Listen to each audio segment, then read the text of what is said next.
Boa noite, nós estamos iniciando mais uma lives que eu estou fazendo que estão girando em torno do piano. As lives que a gente que eu estou trazendo para vocês são lives que falam sobre o entorno do piano, como o piano em diferentes áreas, né, de trabalho, áreas profissionais, sobre o bem que tocar um instrumento faz, e aqui no caso o piano, o bem que tocar piano ou um instrumento musical faz para a sua saúde. Vimos também sobre alguns exercícios de alongamento, a importância do alongamento para quem trabalha com as mãos, com movimentos repetitivos com as mãos. E, bom, não sei porque quando alguém me manda mensagem, ela dá uma pausada aí aqui na live. Mas, vamos lá. Hoje nós vamos ter dois convidados especiais. Eu não me apresentei ainda, eu sou Maura Stage, professora de piano já há alguns anos.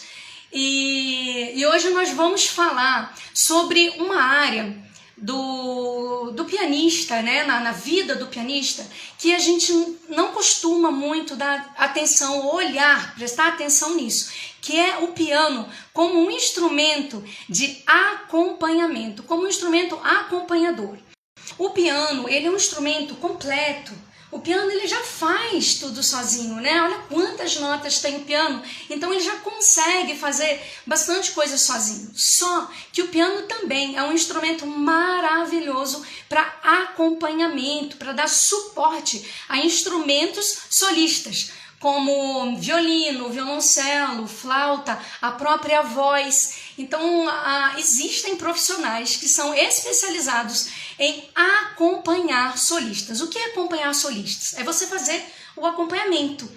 Quem está com o canto não é você. Quem está com a voz principal não é você. Quem está com a voz principal é um instrumento que está tocando ou é alguém que está cantando. Eu vou mostrar para você agora. Eu vou tocar e eu vou mostrar para você como que funciona, por exemplo, como que a gente acompanha. Mas eu queria pedir para vocês, já vi que a gente já tem bastante pessoas aqui, essa live vai ser muito interessante, ela vai ensinar muito pra gente. Então compartilha, manda aviãozinho, compartilha, e a gente vai ter uma surpresa no final da live. Nós vamos ter uma surpresa que vocês vão gostar muito. Então, quem ficar comigo até o final vai ver essa surpresa. Então, compartilha aí. Enquanto eu vou tocando, compartilha. Vou mostrar para vocês, então, vou tocar como eu acompanharia, por exemplo, essa música Carinhoso, de Pinguinha.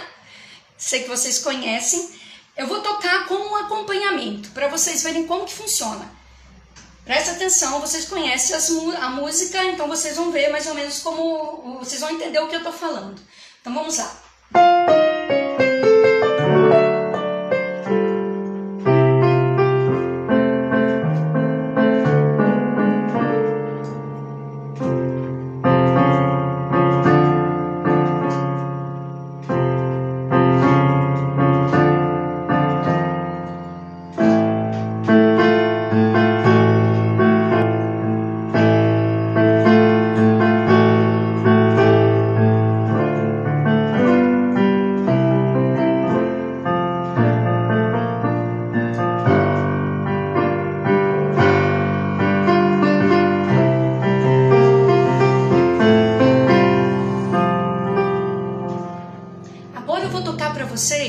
Como é com a melodia. O que aconteceu? Eu toquei a introdução da música e saí.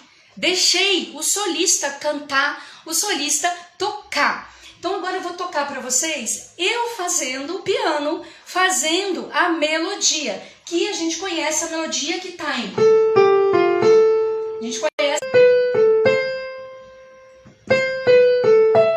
né? Fazendo a melodia. Então agora eu vou tocar para vocês com a melodia.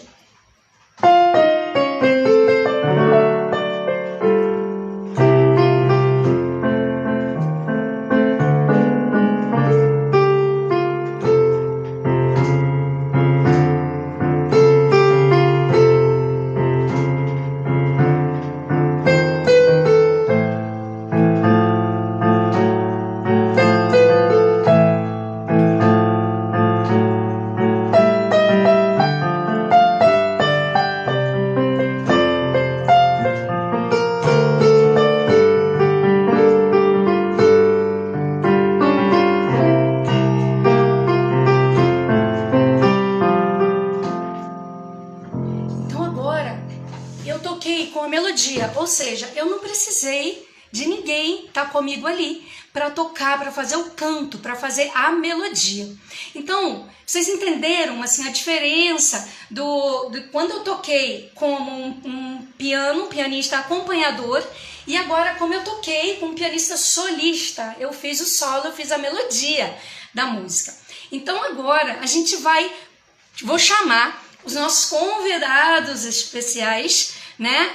E quem são os convidados? São 2 violinistas e a gente vai conversar com eles, eles vão falar pra gente da importância do piano na vida deles profissional, como violinista. Eles tocam violino, um é Spala e o outro é chefe de naipe. E eles vão contar pra gente tudo isso. Então vou convidar, só um minuto que eu vou convidar eles. E vamos lá.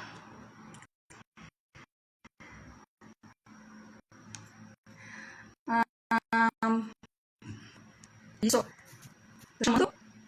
Vamos chamar a Andrea. Estou chamando a Andrea primeiro. Vamos lá, Andrea. E a gente tem também o Flávio Geraldini. Então vamos escutar o que eles têm para ensinar para a gente. Espero que a Andrea consiga atender. Se a Andrea não conseguir atender, eu chamo do Flávio. Ei, tudo bem? Consegui! No WhatsApp eu falei, ai meu Deus, ela não conseguiu entrar. Fiquei preocupada. Eu também estou. O quê? Vocês estão me ouvindo bem? Estamos ouvindo bem. Então vamos lá. Andrea e Flávio são os convidados especiais de hoje. E eles tocam violino em orquestra. Eles vão contar pra gente um pouquinho da história deles, né, Andrea, né, Flávio? E bom, eles têm muito para ensinar pra gente. Muito, né? Andrea e Flávio, eu vou precisar, de vez em quando, eu vou precisar parar para poder a gente responder algumas perguntas que vão ser feitas. Vocês que estão aqui com a gente, podem fazer pergunta para Flávio, para Andrea, para mim. Pode fazer pergunta que a gente responde. A gente só precisa, às vezes eu vejo a pergunta, mas eu tenho que dar um tempinho para dar uma chance de entrar para fazer a pergunta. Tá bom? Então a gente responde, né? Se a gente tiver a nossa altura, né, responder, a gente responde. Tá bom? Então vamos lá. Podemos começar? Sim, deixa eu fazer um experimento aqui. Deixa eu tentar, a gente está na mesma cadeira, para ver se fica melhor. Um pouquinho mais longe, de repente, dá para ver vocês dois. Isso. Então vamos lá, vocês aproveitem para fazer pergunta. Olha, já tem até pergunta de o que é uma Spala. Já estão até perguntando o que é uma Spala. A gente vai responder. Então vamos lá. André e Flávio, como é que começou o gosto com vocês pelo violino? Como que começou o gosto por esse instrumento e quando que vocês começaram a estudar violino? Conta pra gente. Então, comigo foi o seguinte. Eu comecei com piano, na verdade, né? Eu tinha 6 anos de idade, então o primeiro instrumento que eu toquei na minha vida foi piano. E aí a professora morreu, então eu estudei um ano e alguns meses, e não voltei a estudar. Aí peguei flauta doce, né? Porque tinha uma banda na minha cidade, que eu sou do interior, né? Apesar de ter nascido em São Paulo, eu morei no interior, Porangaba. Bom, resultado, minha mãe ia me matricular no Conservatório de Tatuí, e eu pedi piano, óbvio, né? O primeiro instrumento meu, quero piano. Aí ela foi sozinha fazer a matrícula e ela voltou com a carteirinha. A carteirinha tem uma foto, tudo bonitinho, uma carteirinha do conservatório antigamente, né? Como uma caderneta escolar mesmo, onde se anotava as notas, tudo direitinho, né? Muito legal, é verdade. Eu peguei essa época. Eu acho que isso mais velho. Muito top. Aí ela chegou, eu já tinha 9 anos, já sabia ler, né? E olha, fiz a tua matrícula. E eu peguei a caderneta e li assim, com aquela cara assim de já. Mas tá escrito violino aqui, mamãe? Não! É melhor violino. violino você consegue levar por aí. Como é que você vai levar o piano para os lugares? Não tem como. Então, eu sem violino. Gente, Quase chorou, né? quase não. Eu fui para um quarto e chorei. Chorei. Mas aí é um negócio, né? Pô, a gente começa a estudar e daí a minha prima, que é tialista, o Gustavo até conhece, né? Ela me ensinou a segurar no arco, tudo. Então, a minha primeira aula de violino, o professor falou assim: talento, hein? Você é talentoso. Só que minha prima já tinha ensinado a segurar. Né?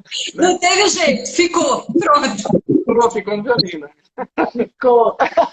E no meu caso, é interessante que a gente tem uma história semelhante, né? No meu caso, foi lá na Escola de Música de Brasília, eu tinha 10 anos, mas a gente também, eu e minha irmã, a gente também queria tocar piano, a gente também queria piano, né? Então, aí a Escola de Música falou que a regra da escola, isso 40 anos atrás, né, gente? Então, faz um século atrás, as coisas devem ter mudado. Mas nessa época, era, você não pode tocar piano sem antes fazer 2 anos de instrumento de cordas, né? E aí a gente pensou, puxa vida, a gente queria mesmo um piano, né? Então a gente pegou aquele violino lá, sofreu com aquele violino, mas que nem o Flávio, né? Depois de 2 anos, quando a gente começou a tocar o piano, como a gente tá ficando boa, né? A gente começou a criar gosto pelo violino, porque já tinha aquelas viagens com a orquestrinha, né? A orquestrinha jovem. Então, assim, essa interação, né? Porque piano é um instrumento meio isolado, né? Mauro, você fica isolado tocando piano. Claro que quando você está como acompanhador, como a gente vai falar sobre isso aqui hoje, aí você não fica tão isolada. Mas como é geralmente um instrumento de vista, né? Você fica isolado. Violino não, tem orquestrinha, tem grupo de câmara, aí é bem legal, porque essa é a parte mais legal. Por isso a gente estava conversando, né? Porque tinha as orquestras, tinha as viagenzinhas com os coleguinhas, sabe? Então, no final, o violino ficou muito mais interessante que o piano. Embora o piano seja maravilhoso, né? A gente ama o piano. Em Tatuí, a gente entra e tem um pré-primário para depois ir para o primeiro ano. E no pré-primário, você já entra também numa orquestra de cordas soltas, primeiro dedo, segundo dedo. Então, se perguntarem para mim desde quando eu toco em orquestra, eu falo, faz 42 anos que eu toco em orquestra. Desde os 9 anos, já está dentro de orquestra. Né? Então você já cai tocando, já cai na prática, né? E eu escolhi o casal perfeito, que era o casal que queria ter feito piano, né? Exatamente, escolhi o casal perfeito. E aí eu estudei, quando eu completei os 2 anos de violino, né? Eu comecei a estudar piano, eu estudei uns 2 ou 3 anos de piano, e aí a coisa começou a ficar preta, porque eu comecei a ficando mais avançada no violino, e aí acabou mudando, porque você, para manter 12 instrumentos, né, tem que ser tipo um gênio, né? Tem muita gente que consegue, quer dizer, poucas pessoas conseguem, né? Manter bem 12 instrumentos. Mas tem a Julia Fischer, né, que toca benzão, violino e piano, mas é uma raridade isso, né? Uma raridade. Claro. Você até toca, mas você escolhe um para você ser bom naquilo, né? Você até arranha aí os instrumentos, mas tem que escolher realmente. Até porque técnica, a postura, a técnica, tudo diferente, né? Tudo completamente diferente. É verdade. Deixa eu fazer uma pergunta. E hoje, vocês atuam profissionalmente aonde? Conta pra gente. Bom, eu toco eu sou escola da Jazz Sinfônica e tocamos, eu e a Andréa, na Baquiana Filarmônica, SESI SP, com o João Carlos Martins. E eu toco no Teatro Municipal de São Paulo, também com o João Carlos Martins, na Baquiana Filarmônica SESI São Paulo. E eu dou aula na EMESP, que é a Escola de Música do Estado de São Paulo, né? E até há pouco tempo dava lá no Instituto Baccarelli também, mas aí a gente se mudou e aí ficou muito longe. Então agora a gente só dá aula particular, né? Além da EMESP. Então, isso que eu ia perguntar para vocês, que além de vocês tocarem, né, o músico nunca fica num lugar só, né? O músico, ele dá aula, ele toca em estúdio, ele toca em show, a gente tem que explorar, né, tudo que tiver aí pra gente poder explorar, né? Ainda mais agora, aí, nesse período que a gente está passando, um período meio difícil, né? Isso aí meio difícil. Exatamente. E eu sempre falo que a gente tem que ter a mente aberta e não ter preconceito com nenhum tipo de trabalho. Então a gente faz de tudo. A gente faz gravação, a gente faz eventos, a gente faz grandes concertos, orquestras montadas, faz de tudo, dá aula, sabe? Então, assim, isso abre o leque e a gente nunca fica sem trabalho, porque sempre tem alguma coisa acontecendo em algum lugar, porque violino, né? Numa orquestra são 30 violinos, geralmente, né? Então, violino tem mais mercado do que para piano, né, Maura? Piano, né? Piano na orquestra com 30 violinos, por exemplo. Né? Você precisa ser muito bom, né? Muito bom no piano. Isso. Muito bom. Deixa eu fazer uma pergunta, Andréia. A gente sabe que você é chefe de naipe, né? Na orquestra, chefe de naipe. Para as pessoas que conhecem um chefe de naipe, o que é um naipe? Né? Que, de repente, a gente vai falar agora para vocês entenderem o que é um naipe em uma orquestra e o que é ser um chefe de naipe, o que envolve ser um chefe de naipe. Tá, bom, o naipe, por exemplo, nas cordas, tem 5 naipes, né? Que é o naipe dos primeiros violinos, o naipe dos segundos violinos, é como se fosse o conjunto, né? O naipe das violas, o conjunto das violas, o naipe dos cellos, que são os violoncelos, e o naipe dos contrabaixos. Então, é uma família, né? As cordas têm essa família de 5. Agora tem as pessoas, ainda mais brasileiro, né, Maura? Que acha que se você toca segundo violino, você é pior que o primeiro violino. Não tem nada disso, gente. Não tem nada disso. Violino é violino, o curso é o mesmo, você tem que fazer a mesma coisa. É que simplesmente, às vezes, a vaga está aqui no carro. Então, se você, às vezes, tem a vaga da 4ª cadeira do segundo violino, mas você é ferão, você é maravilhoso. Aí, de repente, as pessoas acham, segundo violino deve ser pior que o primeiro. Não, não tem nada disso, gente. Então, aprendam já que não tem esse preconceito, não. É assim.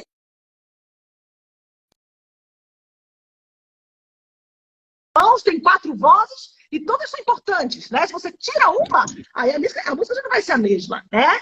Então, e aí, o chefe de cada naipe é a pessoa que senta lá na frente, que marca as arcadas, que lidera, que lida, sabe? Que lida com as questões. Então, é como se fosse uma ponte entre o maestro e o naipe. Se alguém no naipe tem uma pergunta, a pessoa lá de trás não fala assim, você é maestro, tem uma pergunta, não tem essa. Tem toda uma hierarquia. Então, ela pergunta para o chefe, e o chefe pergunta para o maestro, entendeu? Que senão vira uma zona, né, Maura? Então, você falou uma coisa que é muito legal, que eu acho muito legal, que as pessoas não sabem. Numa orquestra, você tem hierarquias. E você tem hierarquia, né? Então, imagina se não tivesse... São o quê? Quantos são na orquestra aí? Quantos geralmente, a orquestra, a jazz... A jazz é uma orquestra um pouco menor, né? Mas o teatro tem mais de 100, a USESP tem mais de 100. É comum até 112 músicos, assim. E então imagina se cada um quisesse falar numa hora, né? Então, assim, a Andréa, no caso ali, como chefe de naipe, ela representa ali, não é isso, Andréa? Os violinos ali, eles falam com ela fala com o maestro, e o maestro é a voz, né? Não, ela fala com o Spala, e o Spala é a voz da orquestra para o maestro. Realmente exatamente. É assim, né? É isso mesmo, é isso mesmo.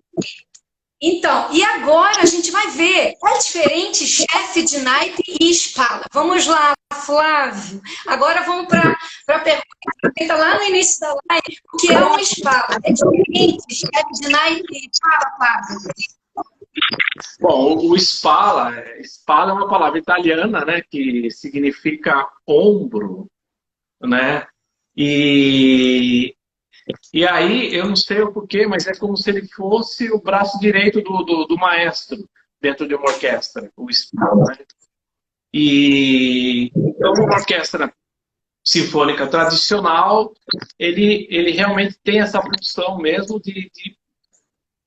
como o André falou, uma ponta de maestro orquestra, né? Ele quem é encarregado de afinar a orquestra e questões musicais, ele pode levantar e falar, alertar o maestro com coisas também musicais, é uma vamos dizer assim, dos deveres do Spala, né?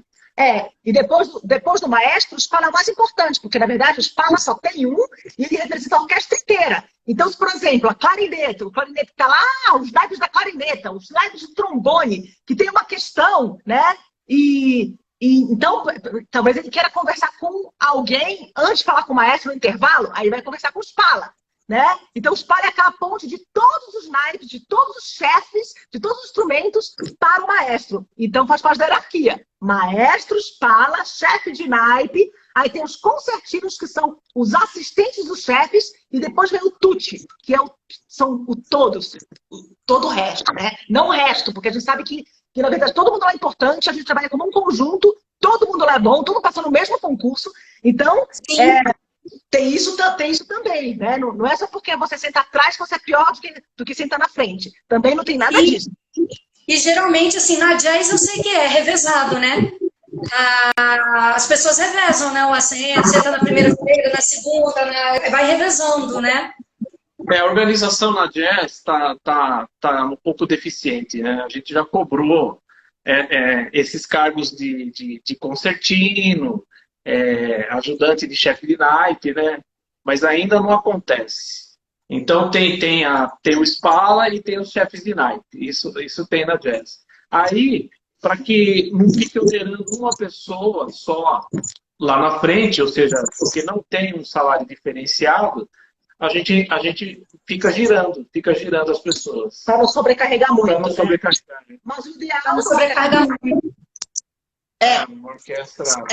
Essas orquestras, né, internacionais, ou até os ESP, tem essa hierarquia do concertino, tem mais do que o Spala reveza, os concertinos revezam, sabe? Senão sobrecarrega muito uma pessoa só. Uhum.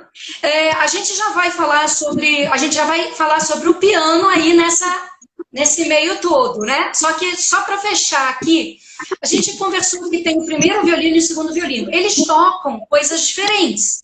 Na mesma música, o primeiro violino, para quem não quer entender um pouquinho mais, né, como é que funciona, o primeiro violino e o segundo violino, eles tocam coisas diferentes, né? Não é isso? Coisas diferentes. Às vezes, em certas músicas, é uníssono, é todo mundo tocando igual, mas é meio raro. Geralmente é coisa diferente. São coisas diferentes. E o Spala é responsável também pela afinação da orquestra. Sim. Não é? Então, segundo violino, trouxe uma segunda voz, né? Então, é uma questão de nomenclatura. Como ela disse, o nível musical, técnico de quem está lá são iguais, porque eles fizeram o mesmo tipo de teste. Então, aí, conforme a necessidade, você vai sentar no segundo violino que está precisando. Então, se chama segundo violino porque é uma segunda voz. E não porque está em segundo lugar. Sim, sim. É uma voz diferente. Então, como é o mesmo instrumento, tem que diferenciar. Então, é segundo violino por quê? Porque ele toca a segunda voz da música. Quando a gente for tocar, a gente vai fazer exatamente isso. Né? Um vai tocar o primeiro violino.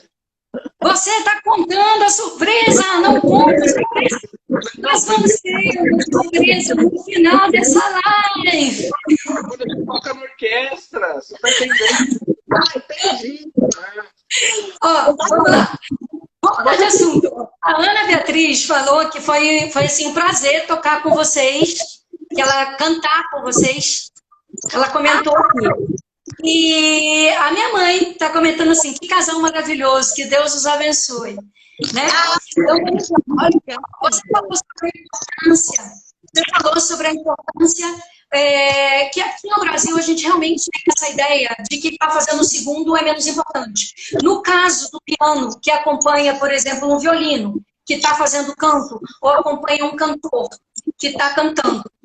Esse piano, ele não é menos importante do que quem está cantando. Porque imagina a responsabilidade dele de acompanhar quem está fazendo o solo. Ser um pianista acompanhador, agora eu vou falar um pouquinho sobre isso, não é uma tarefa muito fácil. Você tem que entender muito de técnica, você tem que saber ouvir, você tem que saber acompanhar, porque eu já acompanhei muito cantor. Já em coral, acompanhei coral, mas coral é mais fácil porque é aquela coisa mais certinha.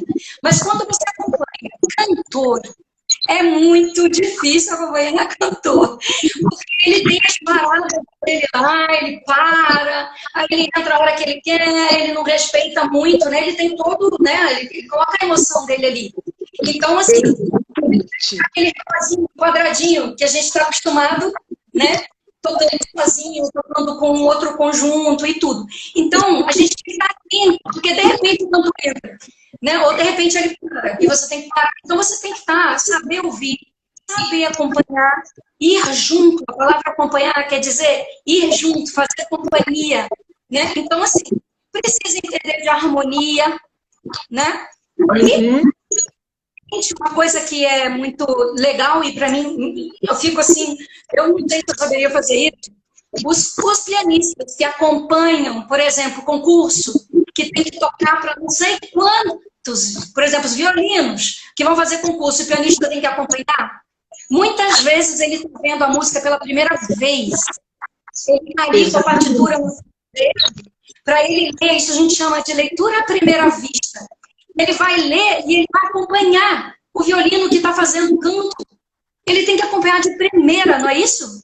Exatamente, exatamente. E às vezes uma redução de orquestra. Às vezes, na maioria das vezes, é redução de orquestra para o piano, né? Redução de orquestra. Isso você falou tudo. Então, assim, é um valor, é tão difícil, é uma coisa tão importante, né? Tem pessoas que são especializadas nisso, né? Só em acompanhar. Então, assim, é louvável porque é muito difícil. Eu acho que eu perdi uma pergunta aqui para cima. Deixa eu dar uma olhadinha aqui, ó. Eu perdi uma pergunta. Alguém perguntou aqui a Moema. Quem dá o lá para a afinação da orquestra é o oboé. É isso mesmo? Isso. O oboé dá o lá, e aí depois ele dá primeiro o lá para as madeiras, depois para os metais e depois para as cordas. E o Spala que lidera tudo isso. O Spala que levanta e dá o sinal para o oboé, dá o lá, aí o lá afina as madeiras, o lá do oboé afina os metais, aí finalmente as cordas. Mas é o Spala que levanta para organizar isso. Oi? Você quer fala você, Mara. A voz está picando um pouquinho. A voz está picando um pouquinho, às vezes não dá para entender. Vamos lá. Quando eles tocam, né? Naipe por naipe, né? Que vai, primeiro toca as cordas. Não, quem? Primeiro toca quem? São as madeiras. Clarinete, o oboé, as flautas, né? Os fagotes, essas madeiras. Depois os metais, trompete, trombone, tuba, né? Trompa e por último as cordas, as 5 famílias das cordas, né? Sim. Aí depois que tá todo mundo afinado, aí entra o maestro, senta e aí entra o maestro. Isso. E aí, depois que entra o maestro, olha toda uma hierarquia, toda uma organização que é feita, que é muito interessante, né? Quando você vai assistir uma orquestra tocar, e muitas pessoas, né? Muitas pessoas não sabem. Tem uma pergunta do Edson Catim, que ele falou o seguinte: por qual motivo a rica música brasileira não é mais tocada? Por que motivo? Que pergunta? Espera aí, porque tem a música brasileira popular, né? E tem a música brasileira, vamos dizer assim, o Heitor Villa-Lobos, o Cláudio Santoro, um Camargo Guarnieri, que é erudita, né? E ela continua sendo tocada, né? Mas porque essa brasileira popular, a jazz toca. Isso vai falar jazz, aliás, com arranjos de Ciro Pereira, com outros arranjos aí que são maravilhosos, né? Então, por isso que a Jazz Sinfônica Brasil é uma orquestra única, porque toca esse tipo de repertório, é maravilhoso, né?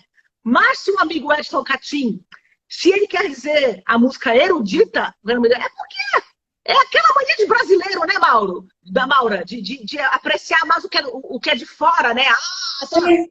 Tudo bem, claro que Beethoven é maravilhoso, são gênios, mas tem gênios também. Temos o Heitor Villa-Lobos, né? Guarnieri, todos esses. Então, na verdade, é um pouco desse síndrome. Assim como eu falei que tem gente que acha a segunda pior que o primeiro, tem gente que acha que a música brasileira é pior do que a música estrangeira. E isso não é verdade. Isso não é verdade. Eu morei fora e eu via, assim, em jantares, em elevador, em dentista, eles colocam música brasileira para ouvir. Sim. Eles colocam música brasileira para ouvir. né? Então a gente realmente precisa dar mais valor. Inclusive hoje até eu escolhi o Carinhoso aqui de Pixinguinha para a gente poder, né, ali nessa pergunta aí, nesse clima. Deixa eu fazer uma pergunta para vocês. Eu tenho minha cola aqui, né? Porque senão eu me perco. Deixa eu dar uma olhadinha aqui. Quantos violinos, geralmente, né, tem numa orquestra? Olha, varia porque tem orquestra sinfônica, aí depois tem a orquestra de câmara, mas geralmente tem uns 30 violinos. Geralmente tem 16 primeiros, 14 segundos. Aí se for uma orquestra de câmara, já é metade disso. E também depende de que tamanho a orquestra de câmara, pode ter menos ainda, sabe? Então, assim, depende muito. Mas digamos, geralmente uns 30, assim, numa orquestra sinfônica, né? É a média. Impressionante aquela orquestra lá do El Sistema da Venezuela, né? Que eu não sei como é que está hoje em dia, mas... Era gigantesco, né? E quando eles vinham tocar aqui no Brasil, que é uma orquestra jovem, né? E daí tinha, lógico, o Spala tinha 20, 22 anos, mas era uma orquestra basicamente jovem. E eles tinham, assim, tipo, 50 violinos. Era uma coisa que quase não cabia no palco. Porque quando eles vinham, tem que ter realmente um palco grande. Gigantesco, né? Pra caber todo mundo. Aí é maravilhoso, né? Maravilhoso. Mas você viu, até isso existe, né? Até isso existe. 50 violinos, quase o dobro do mas normal, né? A média é essa, mesmo uns 30. Em média, uns 30 aqui. Né? E lógico, varia o repertório. Você vai tocar um Beethoven, pode-se até diminuir um pouco. Mas aí vai tocar um Stravinsky, vai tocar Mahler, vai tocar Tchaikovsky, daí pode colocar mais cortes, que precisa realmente. Né? Exatamente. Maura, voltando para aquele teu assunto que você estava falando do piano, né, correpetidor, acompanhador. Então, isso é uma verdadeira arte, você conseguir fazer isso. Porque é outro mundo. Você lá como solista do piano, você lá tá tocando maravilhosamente, você com você. Quando você já tem outra, aí já é música de câmara, né? Já muda o esquema. Então você se torna um artista mais completo, se você sabe tocar o solo, se você sabe acompanhar alguém, e tudo isso aí é pra tua bagagem de artista, né? Porque, por exemplo, quando eu estava na faculdade lá nos Estados Unidos, olha só para você ver como é que a coisa lá é mais avançada, né? Cada classe tinha um pianista profissional correpetidor. Então, por exemplo, eu tinha uma classe de violino. Então, eram 10 pessoas na classe. Cada classe tinha um pianista para eles. Olha isso. Olha só. Olha isso. Semanalmente, a gente podia usar aquele pianista para aula, ia para aula com aquele pianista, tocar o concerto na aula, e aquele pianista podia ensaiar com aquele pianista. Tinha local para ensaiar, tinha salas, recitais, masterclass, tudo com pianista. Porque aqui, no Brasil, a gente fica brigando da importância. Isso é muito importante. É muito importante tocar com piano. Porque o piano é como se fosse tocando com orquestra, né? Então aí ele dá uma base, uma referência de afinação, uma referência de ritmo. E se for profissional, porque às vezes você vê um aluno e fica lá todo mundo pegando junto, né? O aluno junto com o aluno, né? Mas não, era profissional para ajudar o aluno a, né, entrar nos eixos, né? Nos eixos. E era simplesmente maravilhoso, maravilhoso ter esse tipo de educação. E aqui, às vezes, o professor tem que pagar do próprio bolso. Ou os alunos têm que fazer uma vaquinha para pagar o pianista para poder tocar no recital. Ou para poder vir numa aula ou outra, entendeu? Que é super fundamental, faz toda a diferença na educação, mas... muitas vezes no recital, a gente pagava do bolso para o pianista ir tocar. Porque a escola não pagava. Né? E a gente para tocar com os nossos alunos, quanto se cobra para acompanhar 6, 8 alunos no recital? Né? Sim, e aqui no Brasil, se tem um pianista correpetidor na escola, é um para todos. É um para trompete, trombone, violino, viola. Ou seja, coitado, né? Coitado, porque é querer fazer uma arte. Então, lá nos Estados Unidos, a pessoa daquela casa de violino se especializa no repertório de violino, que já é vasto, já é gigantesco, já é um prato cheio. Agora lá o coitado das casas de música tem que tocar pro trompete, saber o repertório de todos os instrumentos, madeiras, cordas e metais, coitado, entendeu? Mas é mais ou menos essa realidade. Então você tem que fazer assim, se virar nos 30, tem que ser muito, muito, muito bom, né? Mas quem é bom nisso tem bastante trabalho, né, Maura? Quem é bom nisso, porque todo mundo quer. Isso eu ia falar, tem bastante trabalho, porque os instrumentos solistas, né? eles precisam de um piano para acompanhar, né? Cantor, até balé. Olha balé, olha as aulas de balé. As aulas de balé tem um pianista ali, que tem que estar ali junto durante a aula de balé. O pianista está ali tocando para as bailarinas. Então, legal isso, né? e tudo. Então, assim, esses são pianistas que estão acompanhadores, né?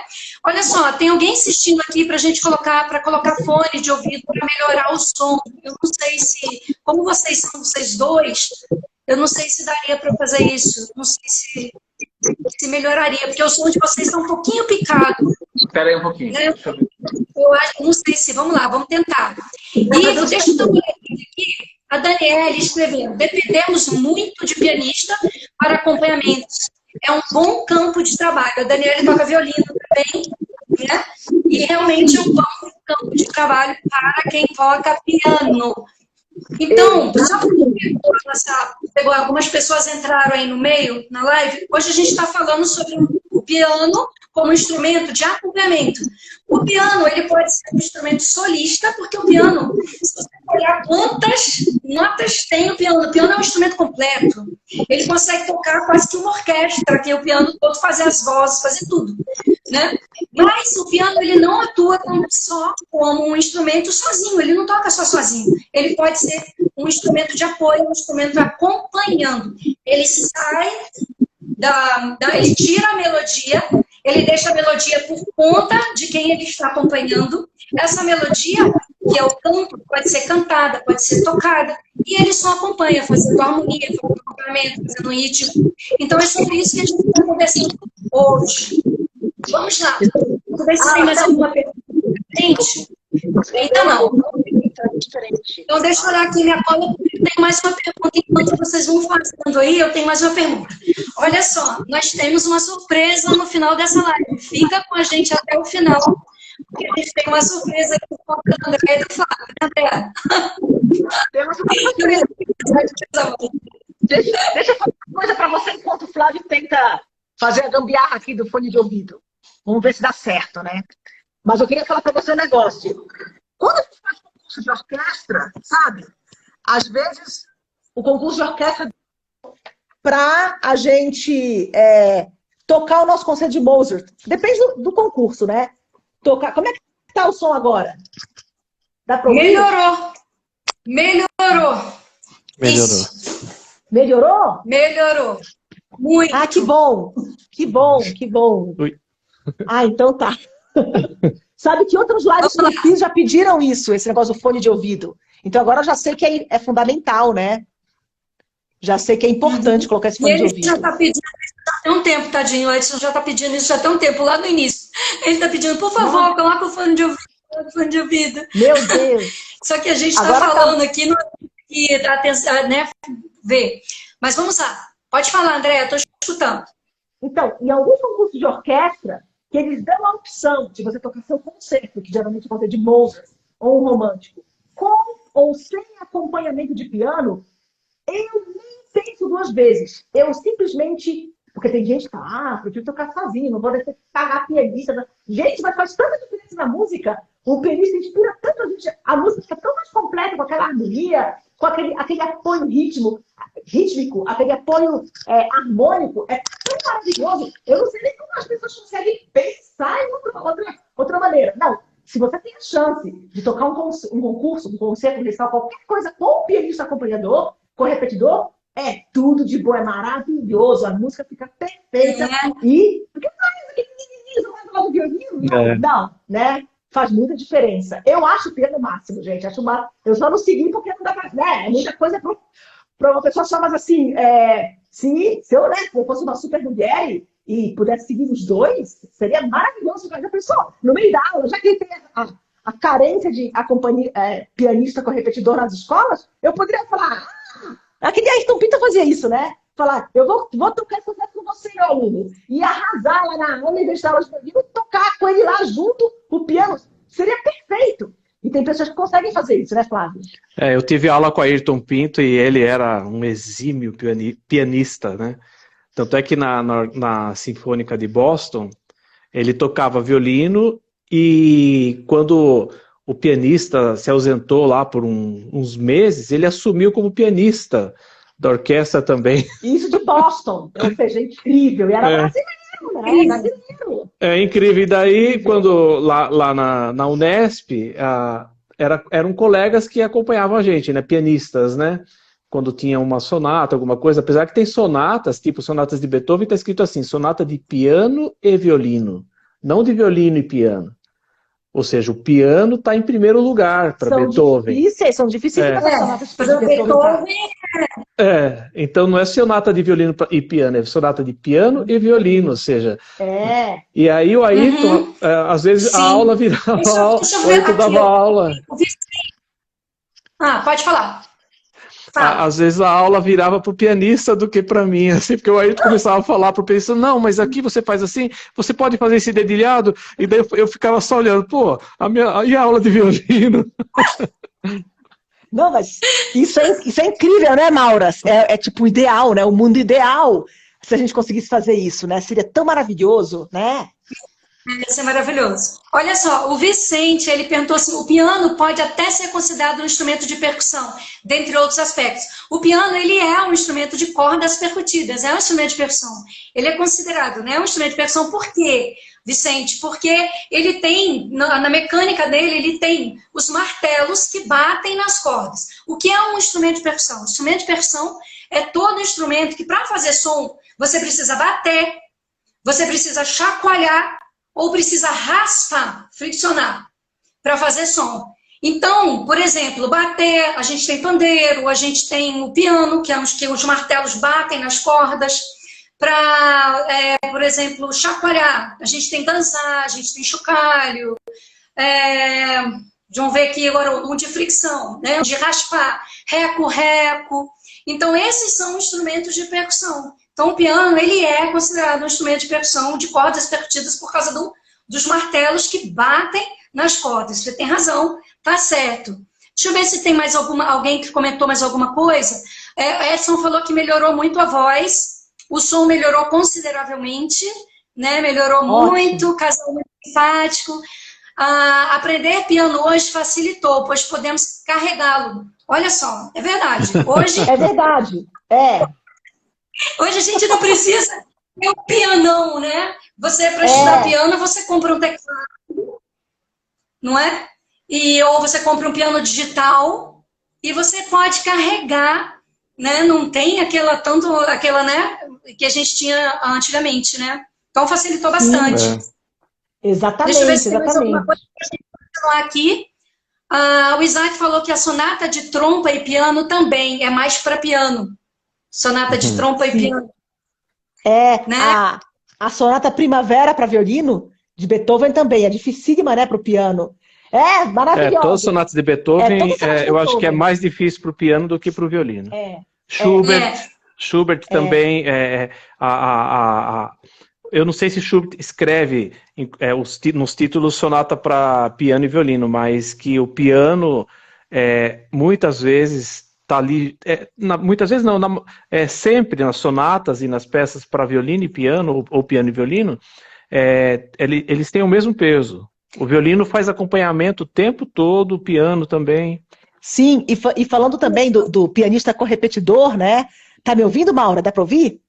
Tá. Tô te ouvindo. Eu tô olhando a minha cola aqui, eu tô olhando que a gente tem 15 minutos no máximo. Então a gente tem que acelerar. Tá bom, deixa eu falar rapidinho esse negócio. Então, se a gente for analisar, o pianista correpetidor que a gente estava falando, que tem que ter toda essa arte extra, né, de música de câmara, de sensibilidade, de ritmo, de conhecimento de tudo, ele também tem que ser um excelente pianista, porque ele não vai dar conta de tocar uma sonata aí da trompa, ou de Beethoven para o violino, não vai dar conta. Então, ele tem que ter mais ainda, né? Ou seja, enquanto tem gente que acha que ele é menos, na verdade ele é mais, né? Ele é mais. Então, assim, por isso que a gente tem que sempre valorizar tudo, porque todo mundo é importante e tem um valor que muitos nem percebem, né? Nem sabem, né? Eu tenho certeza que muita gente acha, você é o quê? Eu sou pianista correpetidor. Já deve achar que é pior, porque não é solista, né? Já deve achar isso também. E isso não é verdade. Né? De maneira nenhuma. Pelo contrário, eu dou mais valor ainda, porque é difícil. Que quando você está ali fazendo é só você. né? Ou quando você está tocando com outros instrumentos, você está junto com todo mundo. Mas quando você está acompanhando alguém, você tem uma responsabilidade gigantesca. Que se você atrasa, você erra, se qualquer coisa qualquer erro que você cometa, ou distração que você cometa, você vai prejudicar aquele solista, porque só tá você e ele. Exatamente. Inclusive, a gente faz parte de várias bancas de concurso e a gente percebe, a gente presencia pianistas não tão preparados com repetidores que derrubam o candidato.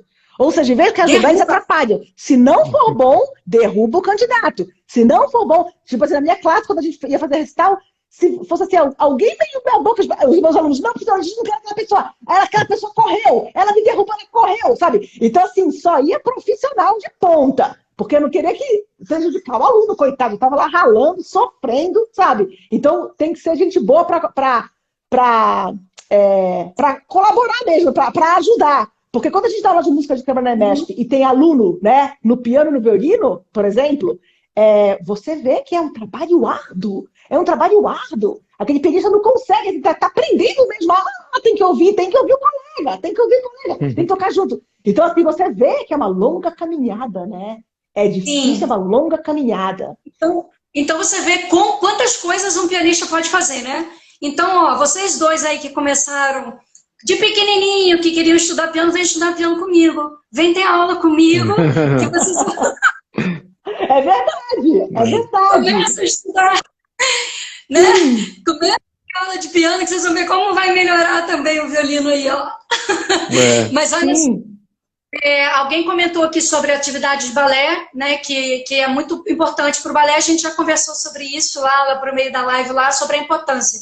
Então, resumindo, quantas coisas que um pianista pode fazer? Não é que tem... né, uma área muito grande, né? Que o pianista... E agora, uma pergunta que eu ia fazer para vocês. Nem sempre o piano toca numa apresentação de orquestra, né? Isso as pessoas não sabem. Nem sempre o piano toca. O piano, ele só vai tocar naquela apresentação se tiver uma peça, né, que foi escrita também para o piano. Não é isso? Exatamente. Então o pianista tá lá disponível. O pianista está disponível para a orquestra. E quando, assim como a harpa, temos arpistas na orquestra. E quando precisa, quando o repertório, né? Vai tocar um Debussy, tem harpa, né? Tchaikovsky, alguma coisa assim, né? O Lago do Cisne tem um solão lá para harpa, né? Ou para piano, né? Algum repertório que tenha piano. Aí o pianista toca. Mas esse pianista também geralmente é utilizado para fazer os concursos da orquestra. Então, quando tem aquele concurso de violino com 30 candidatos, ele que vai fazer a correpetição, vão usar o pianista da orquestra para fazer Ou seja, tem que ser muito bom, né? Porque além de tocar na orquestra ali, vai ter que fazer a correpetição para os candidatos de diversos instrumentos, né? Sim. Então, olha só, para a gente acabar e a gente ir logo para a nossa surpresa, porque está acabando o tempo, viu, preocupada. Olha, o Vicente comentou aqui, ó, na verdade, a beleza e o mistério da música está justamente na harmonia, no contraponto e nos aspectos para muito além da chamada melodia principal, não é? E ele tem razão. Sim, Com claro. certeza. Não tem um arranjo, um acompanhamento lindo, todo um trabalho em volta daquela melodia, você acabou com a música.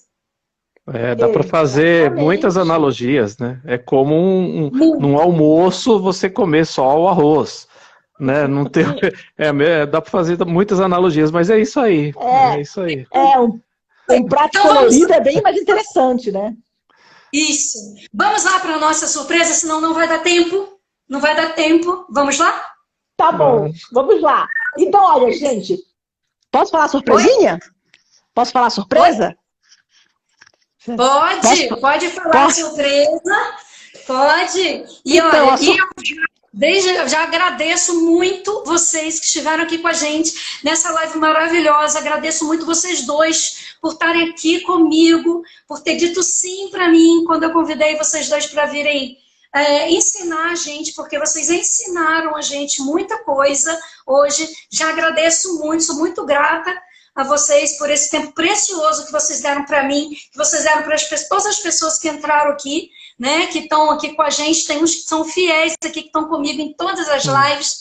Então, agradeço muito vocês e sem vocês essa live não teria existido, né? Então agradeço muito, que Deus abençoe muito, muito, Amém. muito. A gente que agradece. Agradece, foi um prazer, Maura. Estamos muito felizes e agora vamos fazer a surpresa que você merece. Que a gente nunca fez isso antes, né, Flávia? Primeira vez que a gente faz, que a gente vai tocar um duetinho aqui pra vocês. E como o Vicente falou, né?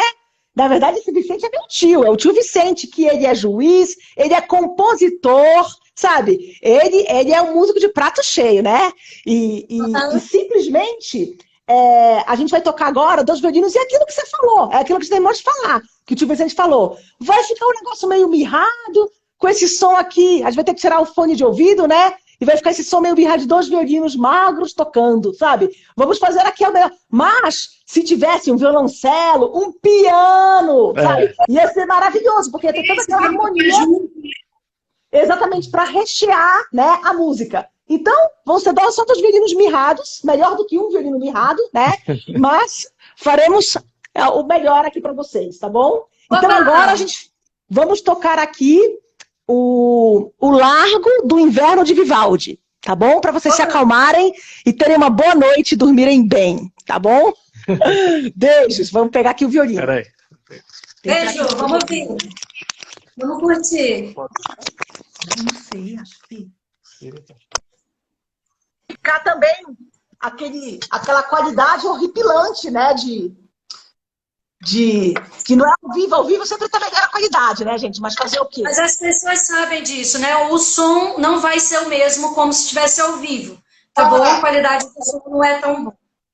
Tá bom. Não, vocês são maravilhosos, vai ser lindo. Vamos lá. Obrigada.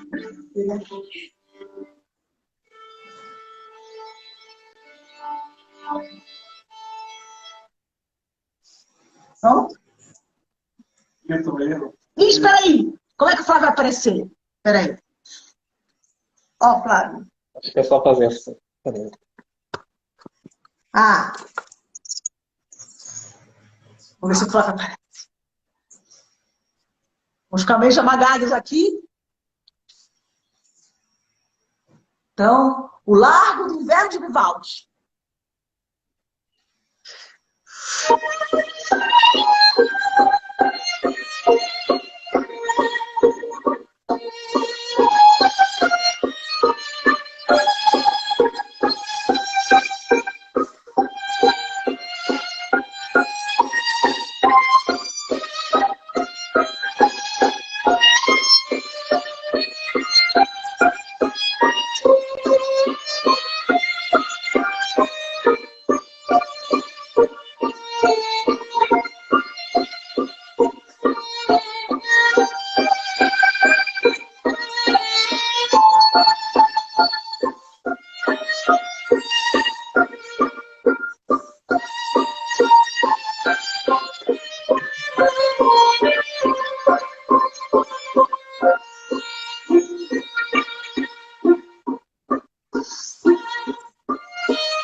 Vocês arrasaram, ficou lindo. Ficou muito bom, deu para ouvir tudo. Olha, 2 violinos maravilhosos, estão a comentário aqui, até dos Estados Unidos, aqui, minha amiga Beth. Tem pessoas aqui dos Estados Unidos falando que a live foi maravilhosa, bravíssimo. E vocês são... E eu queria falar para você que a gente tocando, nosso sentimento tocando é um sentimento vazio. A gente tá assim, louco, seria louco ter um piano aqui com a gente, que o piano é tudo maravilhoso. Todos vamos estar com a Maura, gente, porque a gente precisa ter mais pianistas aqui no Brasil, que já são maravilhosos, né? O Brasil tem uma tradição muito boa de pianista, né? São muito bons pianistas do Brasil. E é isso, quando a gente está tocando aqui, vocês devem estar pensando, ai, que lindo, mas a gente tocando sente falta, muita falta de harmonia, falta dos graves, faz muita diferença. Então a música ficaria muito mais bonita se a Maura estivesse tocando com a gente, né, Maura? Completa. Muito obrigada. Então vamos formar pianistas aí, para poder acompanhar vocês aí, tocando. Tá. Muito obrigada. Nosso tempo. Deus abençoe muito, agradeço muito, foi lindo, lindo, lindo a escolha da música também, muito obrigada, e deu para ver a diferença do violino 1, violino 2, primeiro violino, segundo violino, foi muito bom, muito obrigada, agradeço muito todos vocês, tá bom? Obrigada, muito obrigada. Obrigado, Maura. Deus abençoe. Deus abençoe. Tchau, beijo. Beijo. Tchau, beijo.